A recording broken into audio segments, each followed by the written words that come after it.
थी। राजवीर मुझे चूमता हुआ लहंगे के नीचे हाथ डाल दिया। मेरी सांसें तेज हो गई पर आंखों में आंसू थे। मैंने कहा मैं किसी और से मोहब्बत करती हूँ। यह सुनते ही उसकी आंखों में गुस्सा नजर आया। मुझे कसकर पकड़ लिया।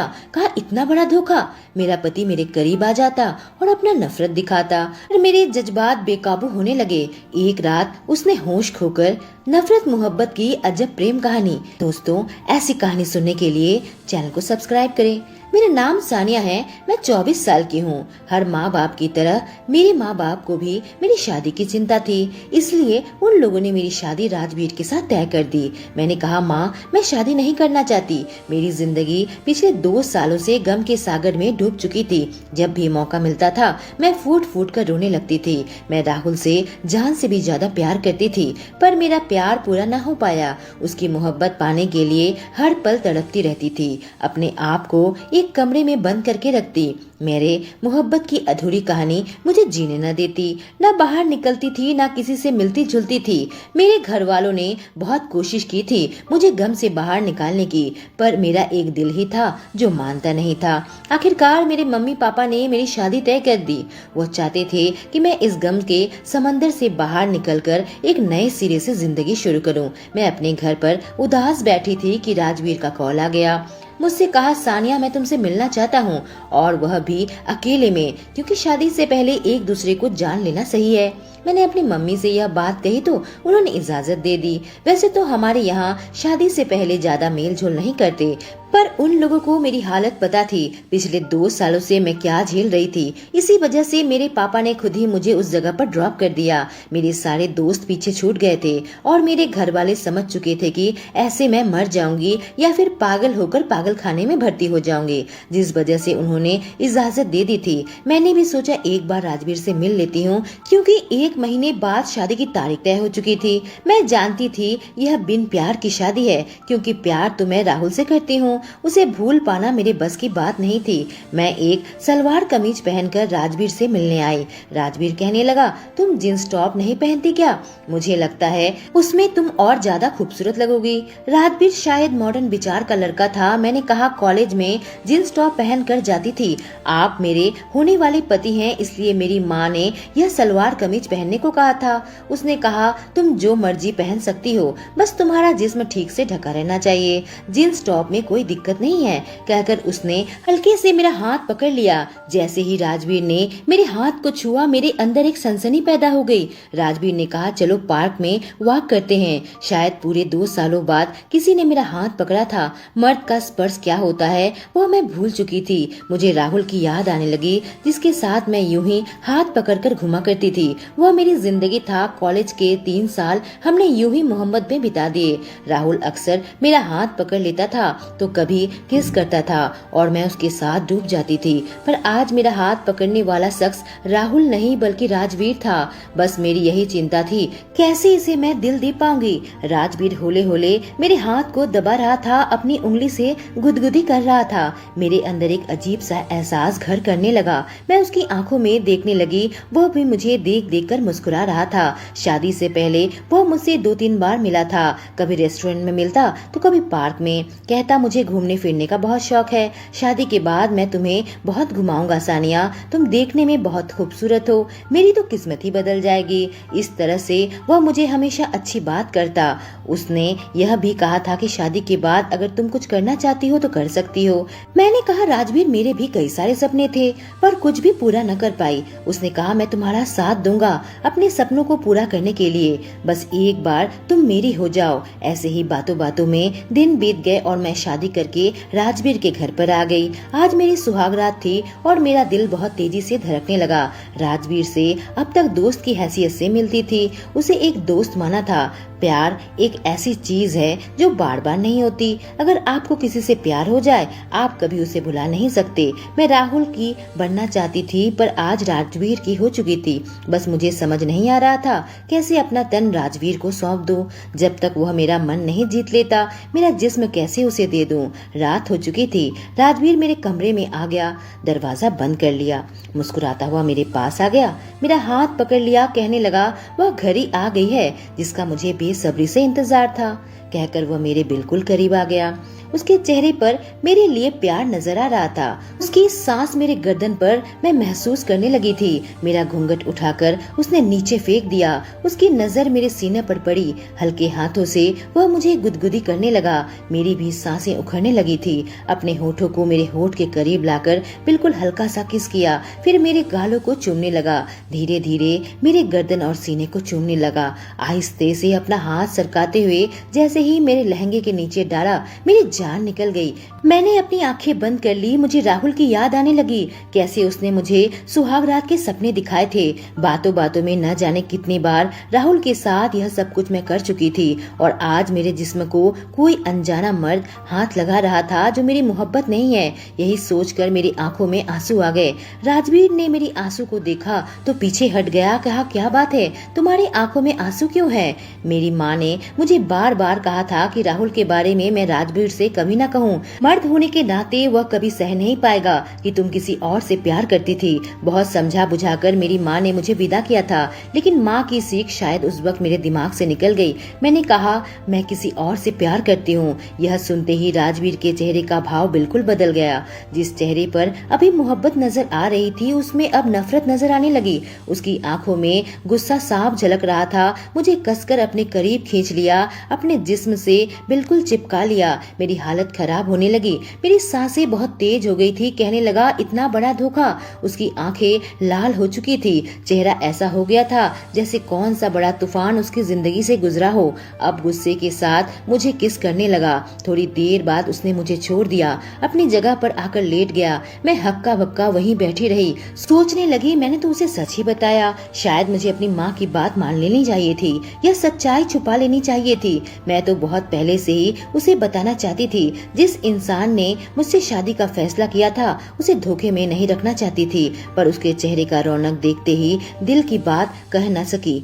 मैं भी वहीं पर लेट गई और सो गई। सुबह उठी तो देखा राजवीर कमरे में नहीं है। मैं बाहर निकली तो मेरी सास मेरे पास आ गई। कहने लगी, राजवीर तो काम पर चला गया। उसने तो छुट्टी ले रखी थी, जाने उसे क्या हो गया, वह काम पर चला गया। तुम बुरा मत मानो बेटा, जरूर कोई अर्जेंट हुआ होगा। मैं समझ चुकी थी राजवीर छुट्टी लेने के बावजूद भी काम पर क्यों गया। मुझसे दूर रहना चाहता था। दिन भर मैं अपनी सास का हाथ बताती रही। जब शाम हुई तो अपनी सास से इजाजत लेकर मैं मंदिर जाने लगी थी। वापस आई तो देखा राजवीर काम से वापस आ चुका है, बैठकर चाय पी रहा है। मेरे आते ही काफी गुस्से से मेरी तरफ देखा। मैं अपने कमरे में आ गई। कुछ ही देर में हवा की झोंके की तरह कमरे में आया और दरवाजा बंद कर दिया। मेरे बाल पकड़ लिए, खींचते हुए मुझे दीवार से लगा दिया। मुझसे बिल्कुल चिपक गया। कहने लगा, कहाँ गई थी तुम? मैं घबराने लगी। कहने लगी, मैं मंदिर गई थी, माँ जी से इजाजत लेकर गई थी। उसने कहा, झूठ सब झूठ। तुम जैसी बेगैरत औरत को मैं अच्छे से जानता हूँ। अपने यार से मिलने गई थी ना? तुम्हें शर्म नहीं आती? मुझसे शादी की हो और अपने यार से चोरी छिपे मिल रही हो। उसकी बात सुनकर मेरी आंखों में आंसू आ गए थे। मैं रोने लगी। कहने लगी, राजवीर यह कैसा इल्जाम मुझ पर लगा रहे हो? तुम तो बिना सोचे समझे ही कुछ भी बोले जा रहे हो। उसने कहा, तुम्हारे इस झूठे आंसुओं का मुझ पर असर नहीं होने वाला। थोड़ी देर में उसने मुझे छोड़ दिया और कमरे से बाहर निकलकर चला गया और मैं खड़ी खड़ी कांपने लगी। राजवीर की हरकत मुझे बहुत ठेस पहुंचाई थी। अगले दिन भी राजवीर काम पर चला गया। वापस आकर कहने लगा, माँ मैं दुबई जा रहा हूँ, वहाँ 3 महीने का काम है। मेरी सास सुनकर हैरत में पड़ गई। कहा, बेटा तेरी तो अभी अभी शादी हुई है, नई बहू को छोड़कर जाने की बात कैसे कर सकता है? इतने सालों तक तो तू कभी बाहर नहीं गया, अब शादी हो गई तो दुबई का काम ले लिया। एक काम कर, तू बहू को भी अपने साथ लेकर जा। तुम दोनों का 3 महीने का अच्छा हनीमून हो जाएगा। माँ के सामने वह कुछ कह न सका, पर कमरे में आकर मुझ पर चिल्लाने लगा। कहने लगा, तुमसे दूर जाने के लिए ही मैं दुबई जा रहा हूँ। मैं बेड पर बैठी हुई थी, उसकी तरफ देखने लगी। फिर से मेरे पास आ गया, अपने हाथों को मेरे गर्दन पर रख दिया, काफी तेजी से दबाने लगा था। कहने लगा, तुम्हें देखता हूँ तो तुम्हारे धोखे के बारे में सोचता रहता हूँ। मेरी सांस रुकने लगी। मैंने कहा, राजवीर मुझे दर्द हो रहा है। यह सुनकर उसने अपनी पकड़ थोड़ी ढीली की, मेरे एकदम करीब आ गया। कहने लगा, मुझे भी दर्द होता है, दिखाई नहीं देता और तुम समझोगी भी नहीं क्योंकि क्योंकि किसी और से मोहब्बत करती हो। यह कहते हुए उसकी आंखों में आंसू आ गए थे। वो बाहर निकल कर चला गया। ये बेरुखी मुझे काटने को दौड़ती थी। राजवीर की नफरत मेरे सीने में चुभने लगी। उसने पूरी बात जानने की कोशिश भी नहीं की। मैं तो बस अपना गम बांटने के लिए राजवीर को सच्चाई कही थी, पर मुझे उसका यह गुस्सा, यह नफरत सहन नहीं होता। रात को कमरे में सोने आ गया। मैं राजवीर की ओर देख रही थी। वह अपनी शर्ट उतारने लगा। मेरी नजर उसके जिस्म में थी। वो बहुत ही हैंडसम लड़का था। मस्त बॉडी थी। कोई भी लड़की उसे ऐसे देख ले तो उसके प्यार में पड़ जाए। उसके चेहरे पर एक तेजी थी। अचानक राजवीर की नजर मुझ पर पड़ी। उसने देखा कि मैं उसके बदन को निहार रही हूँ। तुरंत ही कपड़े उतार कर मेरे पास आ गया। कहने लगा, क्या देख रही हो? उसकी बात से मैं थोड़ी सकपका गई। मैंने कहा, नहीं ऐसा कुछ भी नहीं। उसने कहा, मैं सब समझता हूँ। यही सोच रही हो ना कि तुम्हारा बॉयफ्रेंड मुझसे ज्यादा हैंडसम है? मैं आंखें बड़ी बड़ी करके बोली, आप बहुत ज्यादा हैंडसम और अट्रैक्टिव हो। मैं आपकी बॉडी देख रही थी। मेरी बातें सुनकर एक पल के लिए मेरी ओर देखने लगा, फिर कहने लगा, मेरे पैरों में बहुत दर्द हो रहा है, थोड़ा पैर दबा दो। उसने शॉर्ट्स पहने हुए थे। मैं होले होले उसके पैर को मसाज करने लगी। शायद राजवीर को आराम आने लगा था। कहने लगा, थोड़ा पीठ भी मसाज कर दो। शादी के बाद थोड़ा भी रेस्ट नहीं ले पाया। ऑफिस जा रहा हूँ, बहुत थका हुआ हूँ। बड़े नाजुक अंदाज में मैं उसकी पीठ को भी दबाने लगी। राजवीर को आराम पहुँचने लगा था। कहने लगा, तुम बहुत अच्छा मसाज करती हो। उसके जिस्म को छूते ही जाने क्यों मेरे अंदर भी एक सनसनी पैदा होने लगी थी। उसे छोड़ने का बिल्कुल भी मन नहीं कर रहा था। मैं उसकी मसाज करती रही। राजवीर सो चुका था। मैं उससे चिपक कर लेट गई। उसे देखने लगी, सोचने लगी, अब राजवीर ही मेरी जिंदगी है। उसे मुझे हासिल करना होगा। मुझे आज रात नींद नहीं आ रही थी। करीब रात के 2 बज रहे थे। मैं घर से बाहर निकल गई। सामने जाकर बैठने की जगह बनी हुई थी, वहाँ बैठ गई थी। बाहर की खुली हवा में मैं सांस लेने लगी। मुझे महसूस होने लगा मेरी जिंदगी किस कदर उलझकर रह गई है। अचानक किसी ने मेरे कंधे पर हाथ रखा। मैं बहुत घबरा गई। मैंने कहा, कौन है? पीछे मुड़कर देखा तो राजवीर था। मैंने कहा, तुम यहाँ? वह हंसने लगा। कहने लगा, किसी और को एक्सपेक्ट कर रही थी? तुम अपने बॉयफ्रेंड को बुलाया है ना ताकि तुम्हारी जरूरत मिटा सके? राजवीर के चेहरे पर नफरत और गुस्सा था और अब मुझसे भी बर्दाश्त न हो पाया। मैंने कहा, तुम कुछ भी कह देते हो बिना सोचे समझे। मेरे बारे में ऐसी गंदी बातें कैसे कर सकते हो? उसने कहा, रात के 2 बजे मेरी पत्नी चुपके से घर से बाहर निकलकर बैठी हुई है। क्या सोचूं तुम्हारे बारे में? सती सावित्री हो? अपने प्रेमी का ही इंतजार कर रही हो ना? मैं खड़ी हुई। कहने लगी, राहुल मर चुका है, भगवान के पास है, कभी वापस नहीं आएगा। 2 साल पहले ही उसकी मौत हो चुकी है। उसकी मौत की जिम्मेदार मैं खुद को मानती थी, इसलिए सदमे से कभी बाहर न निकल पाई। रोज घुट घुट कर मरती थी। यह कहते कहते मेरी आंखों में आंसू आ गए और फिर मैं अंदर आ गई। कमरे में आकर लेट गई थी। थोड़ी देर के अंदर ही राजवीर भी मेरे पास आकर लेट गया। हमारे बीच में कोई बातचीत न हुई। मैं सिसक सिसक कर रो रही थी और राहुल की याद में खो गई। हमारे कॉलेज खत्म होने के बाद राहुल ने जॉब ले ली थी। मुझसे वादा किया था, 1 साल के अंदर तुमसे शादी कर लूंगा, थोड़ा सेटल हो जाने दो। पर 6 महीने के बाद उसने मुझसे कहा कि उसे दुबई में जॉब के लिए ऑफर मिला है। सैलरी यहाँ से काफी ज्यादा है। राहुल 1 साल के लिए दुबई जाना चाहता था।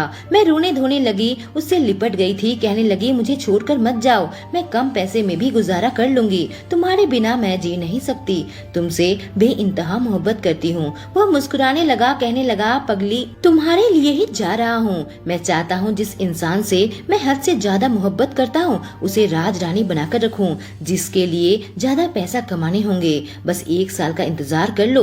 वह मुझे छोड़कर चला गया। हमारी वीडियो कॉल में बात होती रहती थी। मैं उसके लिए तड़पती रहती थी। 6 महीने बाद राहुल मुझसे मिलने इंडिया आने वाला था, क्योंकि मैं बहुत रोना धोना में लगा दिया था।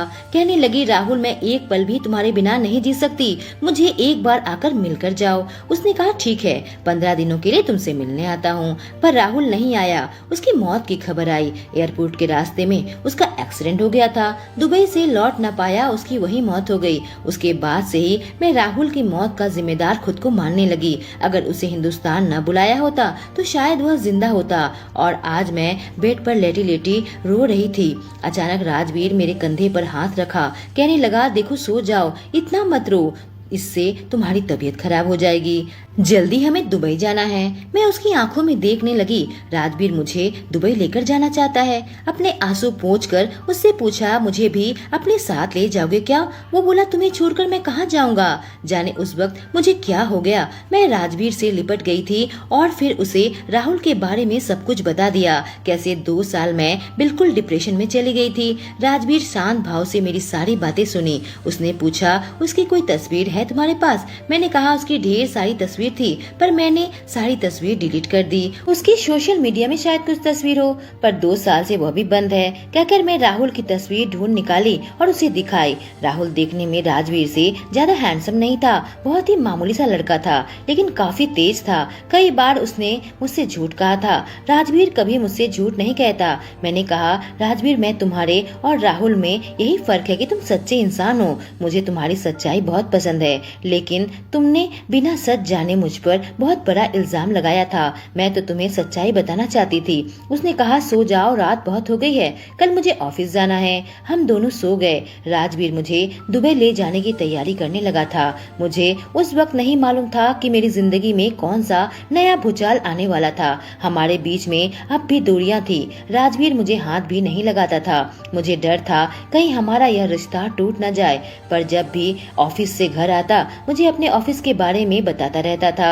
मैं भी उसे अपनी जिंदगी के बारे में बताने लगी थी। हर एक बात शेयर करती थी। वह दिन आ चुका था जब हम दुबई जाने वाले थे। हम दोनों 2 अजनबी थे। राजवीर मेरा ध्यान तो रखता था, पर मेरे करीब नहीं आता था। दुबई आए हुए करीब 3 दिन हुए थे। राजवीर एक दिन बहुत ही परेशान होकर घर आया। उसकी हालत देखकर मैं काफी घबरा गई। उसे बैठाया, कहा, राजवीर, क्या हो गया? आप काफी परेशानी में लग रहे हैं। यह एक अनजान देश है, बताओ क्या हुआ? मेरी बात सुनकर मेरी ओर देखने लगा। उसके चेहरे में उदासी थी। बाहर बहुत तेज बारिश हो रही थी। बादल गरज रहे थे। दुबई में ऐसा बारिश देखने को कम ही मिलता था। जाने कौन सा तूफान मेरी जिंदगी में आने को तैयार था। मैं राजवीर की ओर देख रही थी। उसने एक लिफाफा मेरे हाथ पर रख दिया। मैंने खोलकर देखा तो उसमें एक एड्रेस है। मैं बड़ी ही हैरत भरी निगाहों से राजवीर की ओर देखने लगी। वो मेरी ओर देखकर कहा, तुम्हारा प्रेमी राहुल जिंदा है। यह सुनकर तो मुझे अपने कानों पर ही यकीन नहीं आ रहा था। उसने कहा, वह इसी पते पर रहता है। वह सुनकर मेरी आंखों में आंसू आ गया। मैंने कहा, ऐसा कैसे संभव है? 2 साल से तो मैं इसी शोक से गुजर रही थी। मेरे तो कुछ भी समझ में नहीं आ रहा था। राजवीर मेरा हाथ पकड़ लिया, कहने लगा, चलो मैं तुम्हें उसके पास पहुंचा देता हूँ। मैं जानता हूँ तुम उससे मोहब्बत करती हो। मैं तुम्हें उससे जुदा नहीं करना चाहता।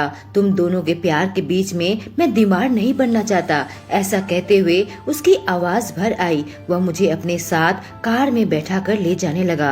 बाहर की बारिश देखकर मैं सोच में पड़ गई। ईश्वर खुशी से आंसू बहा रहे हैं कि मैं अपनी मोहब्बत से मिलने जा रही हूँ, या फिर गम से कि मैं राजवीर से जुदा होने जा रही हूँ। मेरे अंदर ऐसी घबराहट छाई हुई थी कि मुझसे कुछ बोला भी नहीं जा रहा था। दिमाग तो मानो काम करना ही बंद कर दिया था।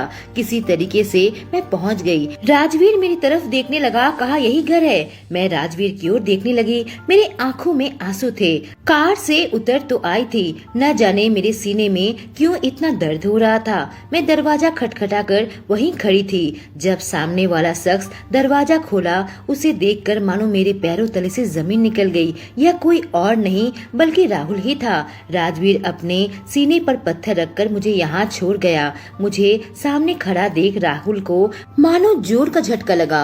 मुझसे कहने लगा, सानिया, तुम यहाँ? मुझे माफ कर देना सानिया, मैं तुम्हें बहुत मिस किया, पर मैं पैसों के लालच में पड़ गया था। अपना काम छोड़कर तुम्हारे पास नहीं आ सका। अब जब तुम मेरे पास आ गई हो, तुम्हें अपने से जुदा नहीं होने दूंगा। मैं तुमसे बहुत मोहब्बत करता हूँ। मेरा प्यार मेरे सामने खड़ा था, पर मेरे दिल में उसके लिए अब कोई फीलिंग्स नहीं थी। जिस इंसान के मौत के गम में 2 साल तक थी, भगवान से प्रार्थना किया था कि इसे वापस कर दे। आज वह शख्स मेरे सामने खड़ा था, पर मुझे जरा भी खुशी नहीं हुई। यह धोखेबाज इंसान मुझे किस अंधेरे में धकेल दिया था। अगर मुझसे ब्रेकअप भी कर लेता, शायद मुझे इतना गम न होता। राहुल अचानक मुझे छूने गया कि मैं उसे पीछे धकेल दिया। मैंने कहा, राहुल, तुमने मेरे साथ इतना बड़ा धोखा किया। तुम्हें मुझे छूने का कोई हक नहीं है। पिछले 2 सालों से मैं तुम्हारे लिए इतनी तड़पी हूँ और तुमने अपनी मौत की झूठी खबर फैला दी। मेरी आंखों से टप टप आंसू बहने लगे थे। तभी राहुल ने मेरा हाथ पकड़ा। मुझे इतना गुस्सा आया, उसे जोरदार तमाचा मार दिया। मैंने कहा, तुम्हारी हिम्मत कैसे हुई मुझे हाथ लगाने की? मैं तुम्हारी नहीं हूँ। मैं तो राजवीर से मोहब्बत करती हूँ, भले ही उसकी मोहब्बत मेरे नसीब में न हो। कहकर मैं जाने ही लगी थी कि राहुल मेरा हाथ पकड़कर मुझे घर पर घसीटने लगा। मैं चीखने लगी कि तभी वहाँ पर राजवीर पहुँच गया। राहुल को एक घुसा मारा। कहा, मेरी पत्नी की मर्जी के खिलाफ उसे तुमने हाथ कैसे लगाया? राजवीर को देखते ही मैं उसके पीछे आकर खड़ी हो गई। कहने लगी, राजवीर मुझे यहाँ से ले चलो। मैं इस इंसान से अब बिल्कुल भी प्यार नहीं करती, बल्कि नफरत करती हूँ। तुम्हें तो मैं अपनी सारी तकलीफें बताई है और देखो यह बेगैरत इंसान जिंदा है। राजवीर ने बड़े प्यार से मेरा हाथ थाम लिया। हम दोनों बारिश में भीग चुके थे। कार के सामने आकर उसने मुझे अपनी बाहों में ले लिया। कहने लगा, अगर प्यार करती थी तो इजहार क्यों नहीं किया? मैंने कहा, मैं तो तुमसे बहुत पहले से ही मोहब्बत करने लगी थी, पर मुझे समझ नहीं आ रहा था यह दूरियां कैसे मिटाओ। तुम ही वह इंसान हो जिसने मुझे जीने की नई उम्मीद दी है, मुझे गम के सागर से बाहर निकाल कर मेरी जिंदगी को रोशन किया है। मेरी निराश जिंदगी प्यार की खुशबू से महकाई है। अब मुझे अपने से दूर मत करो। उसने कहा, कभी नहीं। अब तुम्हें अपने से कभी भी एक पल के लिए भी जुदा नहीं होने दूंगा। हम दोनों साथ वापस चलने लगे। राहुल वहीं खड़ा खड़ा हमें देखता रह गया। कई लोगों को सच्ची मोहब्बत नहीं मिल पाती और कुछ लोगों को मोहब्बत मिल भी जाए तो वह उसे गवा देते हैं। दोस्तों, कहानी कैसी लगी? अगर अच्छी लगी हो तो चैनल को सब्सक्राइब करें। Thank you.